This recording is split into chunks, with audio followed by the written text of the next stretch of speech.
Actes chapitre 27. Lorsqu'il fut décidé que nous nous embarquerions pour l'Italie, on remit Paul et quelques autres prisonniers à un centenier de la cohorte Auguste, nommé Julius. Nous montâmes sur un navire d'Adramite, qui devait côtoyer l'Asie, et nous partîmes, ayant avec nous Aristarque, macédonien de Thessalonique. Le jour suivant, nous abordâmes à Sidon, et Julius, qui traitait Paul avec bienveillance, lui permit d'aller chez ses amis et de recevoir leurs soins. Partis de là, nous longeâmes l'île de Chypre, parce que les vents étaient contraires. Après avoir traversé la mer qui baigne la Cilicie et la Pamphylie, nous arrivâmes à Myra en Lycie. Et là, le centenier, ayant trouvé un navire d'Alexandrie qui allait en Italie, nous y fit monter. Pendant plusieurs jours nous naviguâmes lentement, et ce ne fut pas sans difficulté que nous atteignîmes la hauteur de Cnide, où le vent ne nous permit pas d'aborder. Nous passâmes au-dessous de l'île de Crète, du côté de Salmone.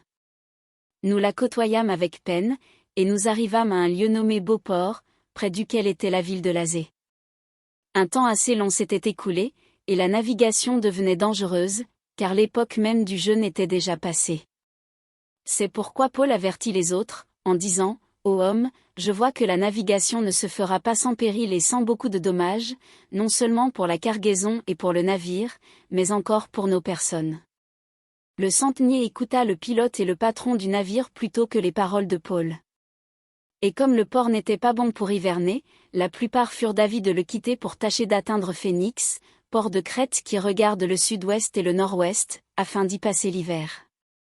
Un léger vent du sud vint à souffler, et, se croyant maîtres de leur dessein, ils levèrent l'ancre et côtoyèrent de près l'île de Crète. Mais bientôt un vent impétueux, qu'on appellera Aquilon, se déchaîna sur l'île. Le navire fut entraîné, sans pouvoir lutter contre le vent, et nous nous laissâmes aller à la dérive. Nous passâmes au-dessous d'une petite île nommée Clauda, et nous eûmes de la peine à nous rendre maîtres de la chaloupe. Après l'avoir hissée, on se servit des moyens de secours pour ceindre le navire, et, dans la crainte de tomber sur la Syrte, on abaissa les voiles. C'est ainsi qu'on se laissa emporter par le vent. Comme nous étions violemment battus par la tempête, le lendemain on jeta la cargaison à la mer. Et le troisième jour nous y lançâmes de nos propres mains les agrès du navire. Le soleil et les étoiles ne parurent pas pendant plusieurs jours, et la tempête était si forte que nous perdîmes enfin toute espérance de nous sauver. On n'avait pas mangé depuis longtemps.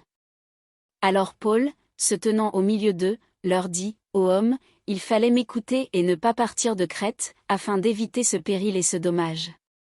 Maintenant je vous exhorte à prendre courage, car aucun de vous ne périra, et il n'y aura de perte que celle du navire.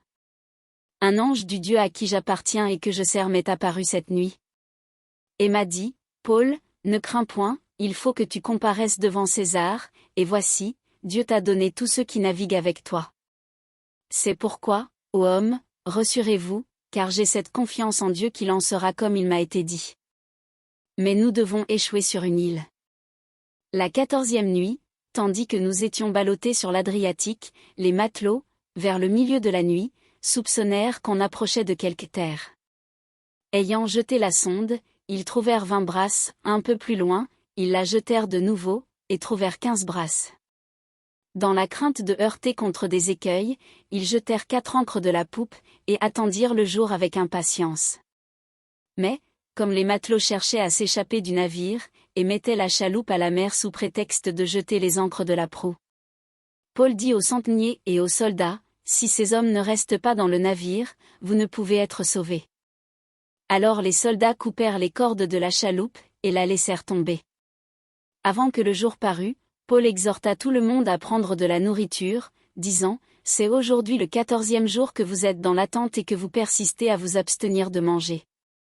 Je vous invite donc à prendre de la nourriture, car cela est nécessaire pour votre salut, et il ne se perdra pas un cheveu de la tête d'aucun de vous. » Ayant ainsi parlé, il prit du pain, et, après avoir rendu grâce à Dieu devant tous, il le rompit, et se mit à manger. Et tous, reprenant courage, mangèrent aussi. Nous étions, dans le navire, 276 personnes en tout. Quand ils eurent mangé suffisamment, ils allégèrent le navire en jetant le blé à la mer. Lorsque le jour fut venu, ils ne reconnurent point la terre, mais, ayant aperçu un golfe avec une plage, ils résolurent d'y pousser le navire, s'ils le pouvaient. Ils délièrent les ancres pour les laisser aller dans la mer, et ils relâchèrent en même temps les attaches des gouvernails, puis ils mirent au vent la voile d'artimon, et se dirigèrent vers le rivage. Mais ils rencontrèrent une langue de terre, où ils firent échouer le navire, et la proue, s'étant engagée, resta immobile, tandis que la poupe se brisait par la violence des vagues. Les soldats furent d'avis de tuer les prisonniers, de peur que quelqu'un d'eux ne s'échappât à la nage. Mais le centenier, qui voulait sauver Paul, les empêcha d'exécuter ce dessein. Il ordonna à ceux qui savaient nager de se jeter les premiers dans l'eau pour gagner la terre, et aux autres de se mettre sur des planches ou sur des débris du navire. Et ainsi tous parvinrent à terre sains et saufs.